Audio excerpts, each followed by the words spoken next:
One थांपी जी, आपके मलयालम कहानी।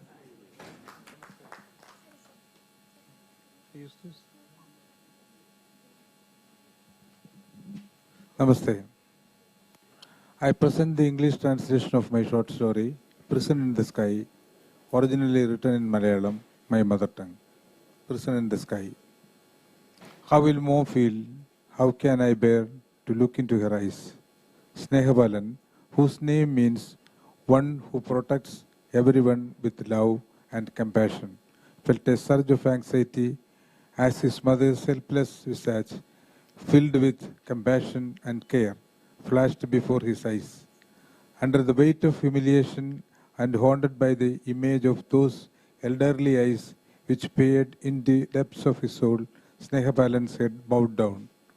More than the torment inflicted by the policemen who had been with him in the jeep for 4 hours, it was their threats that weakened Snehabalan. In very harsh words, they pointed out the gravity of his mistake. In a moment of despair, Snehabalan briefly toyed with the idea of jumping out of the running jeep to end it all. However, a new perspective gripped him the next moment. What if he survived the fall? The thought of enduring the punishment, along with the potential injuries and humiliation, deterred him from acting on that impulse. They asked him without any civility, even as his wife looked on, "Are you a human being? Abandoning your mother like a stray cat, we have come to take you in.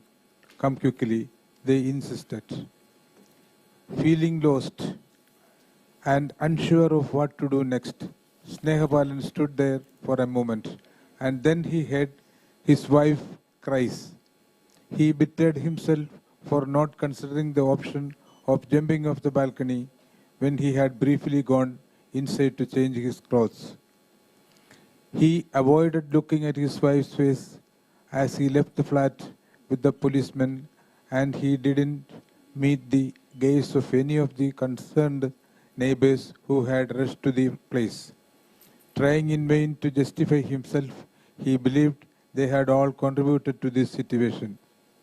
All the troubles began when his mother, who left alone in her old age, was uprooted from her peaceful home in the countryside to his cramped flat in the bustling city. Snehapalan was the only son of his parents, and he resided in the city with his wife and children.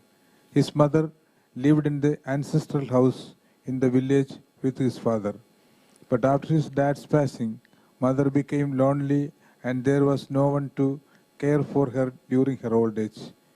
With the persistent insistence of neighbors and relatives who believed it was his responsibility not to let her live like an orphan and care for his mother, Snehabalan ignored his own inconveniences and brought her to his city flat.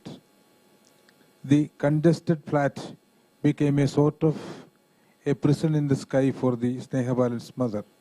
Each day after Snehabalan and his wife left for work, his mother would venture out, innocently meddle in everything she came across in the flat complex, displaying a rustic ignorance of life in the urban setting. Her interference in the daily lives proved to be quite irksome for the other residents in the flat complex. Under the severe pressure from his neighbors, Snehabalan reluctantly made up his mind to find a way to relocate his mother from his flat to somewhere else. Initially, he considered placing his mother in an old age home. The only question from his mother, as though she didn't understand, was whether his wife was told about it, and she took the essentials and went down with him the old age home. He told her that she could chat with people like her at home. The matron of the old age home wanted to know the details about many things, her habits, diet, medications. Luckily, mom was not on any medication. By the time he was giving the matron all the details, his mom already joined her peers and was interacting with them.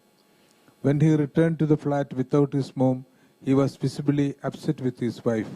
As they lay down to sleep, he saw her looking into the darkness of his mother's room and whimpering. Then the phone started ringing suddenly. It was the matron. "Hurry over here, it's urgent." That was the only message. The matron was at the front door of the old age home with his mother right behind her. As soon as the matron saw him, she said, "Your mom brought the roof down here this evening." She was spreading joy and goodwill until all her friends went to sleep. But afterward, no one could sleep. Between sobs, she kept on saying, "I want to see my son right now. Something has happened to him. If not, he would have come for me by now." She started to wail loudly. "Then he called you up?" His mother asked him, "Why did you come so late?" She was in a tearing hurry to go back home.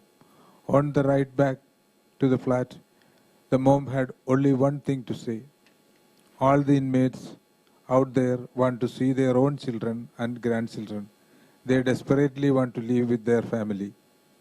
When they re-entered the flat, his wife was waiting in the mother's room with the lights on and the bed neatly made. Her face bore an expression of someone who had rediscovered something once lost. But in the next few days, Mom was back to her old self. She couldn't stay confined to the flat as her hunger for freedom returned. She began intervening in the affairs of neighbors, surely with the best of intentions, but wasn't appreciated. He wished for a moment that his mother was dead. Immediately he corrected himself. Only if Mom had gone somewhere, had never came back. The idea of facilitating her departure from his flat started to take shape in his mind. Driven by an unconscious impulse, Snehapalan took his mother and headed to the railway station. Without asking where or why they were going, his mother obediently followed. Snehapalan led his mother to an empty compartment on a train that had halted at the platform number 4. After helping her settle in, he stepped out of the train and vanished into the bustling crowd. He didn't look back. Throughout the auto rickshaw ride to his flat, Snehapalan's mind was filled with the thoughts of his mother on the running train. The train was bound for a metro city. He wondered where it might have reached. By then, what his mother would do, who knew nothing other than her son's name. She didn't know even the address of his flat. He hurriedly returned to the railway station. To his surprise, the train was still at platform number 4. However, the empty compartment where his mother was seated earlier was now overcrowded. Pushing his way in, he heard his mother call out, "Son, this train won't leave in another 4 hours. The track on the route are flooded. Come on, Mom." Without wasting time, he escorted his mother back home to their flat. Snehapalan was engulfed by overwhelming guilt. He thought of abandoning his mother in an unfamiliar place where she didn't speak the language and had never been before. Seemed like an unforgivable sin to him. After this incident also, Mom returned to her old self in no time. With the same panache for freedom, she roamed in the place of meddled in the affairs of others without being invited. When he couldn't handle the complaints of the neighbors, he shifted to new residence, hoping for peace of mind. But he had to change home thrice in a year. Already frustrated with the stress at the workplace, Snehapalan couldn't take it anymore. Finally, he decided to abandon her in a pilgrim center. Knowing his mother's love for pilgrims, temples, ashrams, he took her to a busy pilgrim center. As they strolled off from the footpath into the pilgrim center premises, his mother tightly held his left hand. But suddenly she released her grip and clasped her hands together in prayer, blending with the crowd. As he looked on, she disappeared into the midst of it. On the way back, his mind was ranging sea, with his mother's facial expressions rising in his thoughts like foam amid turbulent waves. When he reached the flat, the mother's room was unlit, dark. In the dimness, he saw his wife sitting up in his mother's bed. Mom is doing a 41-day bhajan in the pilgrim center. He said as though to no one in particular, a whimper. There was no other response. The next day and the day after that and the days that followed, even no one asked. He kept telling everyone the same thing. And so one day, neighbor Agnes asked, "When will your mother come back?" The flat felt so lively when she was here. Another neighbor echoed, "When your mother was here, the entire complex felt alive. When is she returning?" Advocate Zakaria was more serious, asking, "Hasn't the bhajan period ended? Isn't it time your mother is back?" Snehabalan was astonished at the responses. What has happened to these people? When mother was here, they couldn't stand her. And now that she is gone, they are acting like this. The cops arrived even as he woke up, calculating that it had been exactly 41 days since he abandoned his mother at the pilgrim center. They came to bring to book the brute of a son who took his mother and abandoned her to her fate at the door of a pilgrim center when he should have been caring for her in her old age. When he heard the cop shouting at him to get down, he realized they reached the police camp at the pilgrim center. At the police camp, Snehabalan saw an officer recording his mother's statement. His mother had her eyes closed like never before, and her low voice seemed distant to him.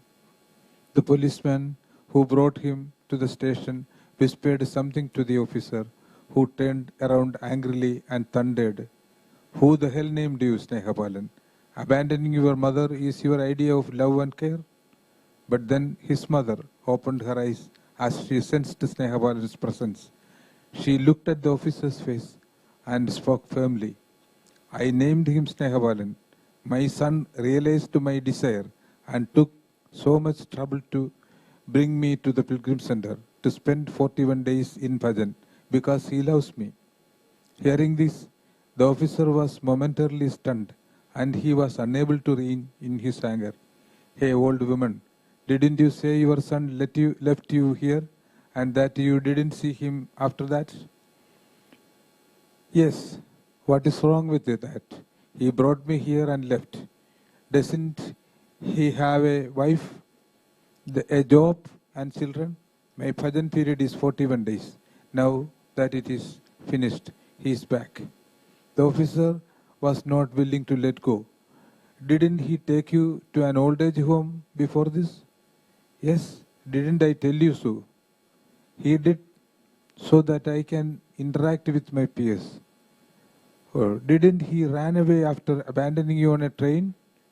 "I just want to see what a train looked like. He fulfilled that wish of mine." Without waiting for further questions, his mother turned to Snehabalan and asked, "Why do you look so hacked, son? Haven't you eaten anything?" Snehabalan couldn't utter a word. The officer got up and muttered, "We believed we could apprehend at least one of those accused of abandoning an elderly person." Mother ignored all this and said, "Son, if you are not travel weary, let us go home at once." Mom got up quickly, her wig grip tight on Snehabalan's left hand. As they were walking out, Mother said, as though she read Snehabalan's mind, "Son, you don't need to worry about what your mother thinks. After all, what can I think of?" After a pause, she continued, "Look at me. You don't need to be ashamed, thinking how to look at my face." Snehabalan was stunned. Though he tried to call out loud, "Mom," the word, originating from deep within him, would not come out. Unable to flow out, it turned into a great flood on the tip of his tongue. he realized the knowledge kept on reminding him, Mother knows everything, everything. That's all. Thank you.